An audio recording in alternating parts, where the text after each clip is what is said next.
Полон сил и энергии. В Чишминском районе 86-летний мужчина в одиночку строит двухэтажный дом для правнука. Усталость и дни сурка не про него. На пенсии Фанис Сруров занимается не только строительством, а секрет его активности прост. Ежедневные спортивные тренировки и строгое следование заповедям правоверного мусульманина. Подробности в следующем сюжете. Вот этот дом я строю для правнука. Правнуку 24 года. Он сейчас на север уехал, подзаработать деньги. На свадьбу. В общем, подзаработает деньги, свадьбу. До этого я закончу, иншаллах. Дом в 260 квадратных метров Фанис Сруров строит 3,5 года. Он станет большим в прямом смысле слова подарком для потомков. Завершить работу планирует в этом году. Осталось пристроить веранду и сделать отопление. Всему научился благодаря интернету, который дедушка освоил тоже очень быстро. Во всем помогает сын. Я привожу ему только стройматериалы. Он сам Я ему иногда говорю: пап, может быть, это строителя наймем. Он никак не хочет.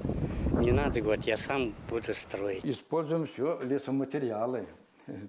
Вот, например, дом построили, его же утеплить, каркас сделал, а потом десятку вот эту вот каменную вату утеплил, потом это УСБ и вот такой вот гипсокартон залепил.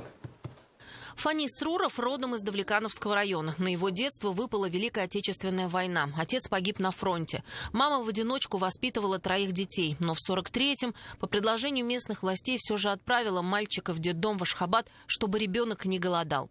В столице Туркменистана Фанис Фазылович научился читать Коран. Вернулся домой уже спустя 10 лет и здесь встретил свою любовь Анису. Вместе они прожили более полувека.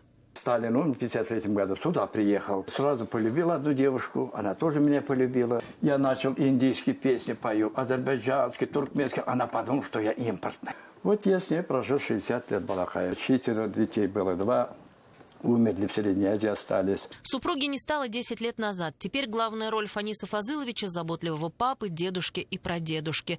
Кроме того, односельчане нередко обращаются к нему при проведении религиозных ритуалов. Здесь и пригождается полученное образование в Среднеазиатской республике. Везде меня зовут, имя назвать, никак почитать. Если человек умрет, тоже уводят. И здесь я вот работаю, приду, дедушка, поехали. Я собираюсь быстренько, помоюсь и еду. Несмотря на возраст, Фанис Фазылович до сих пор сохранял юношескую активность. В распорядке дня пенсионера всегда утренняя зарядка и упражнения на велотренажере, чтобы быть в форме. Кроме того, он знает 8 языков, включая казахский, башкирский, туркменский и азербайджанский. Неизменно днем и ночью читает Коран. 8 мая Фанису Фазыловичу исполнится 87 лет, и планов у него впереди много. В их числе и успеть понянчиться со своим праправнуком в доме, который сейчас строит. Роза Хабибулина, Аделина Ахмедшина, Альфина Кильдиярова, Равиль Рахимзянов. Новости. Чишминский район.